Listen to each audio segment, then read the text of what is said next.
हावलिनि बेन्निबारियाव गिख्रंथाव लामा जाब्रबथाय 26 आगस्ट मंगलबारनि मोनाबिलि 8 रिंगासो समाव सिनाय हायै गारिया सासे सुबुंखौ सौग्रावनानै गालाङो।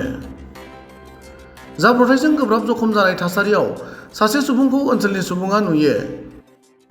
बे जाब्रबथायनि जाउनाव 27 नं हादरारि राजा लामायाव गारि मटर सालायनाया गोबां जेंना नुजाथिनायजों लोगोसे गोबाव सम थाबथानो गोनां जायो।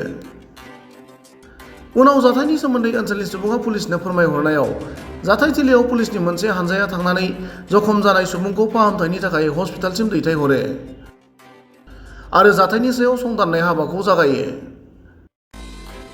गुबुन फारसेथिं जाब्रबथायजों गोब्राब जखम जानाय सुबुंनि सिनायथिखौ खौरां बुथुमनाय समसिम मिथिनाय जायाखै। हावलिनिफ्राय पुरन देउरिनि रिपर्ट, समनि रादाब।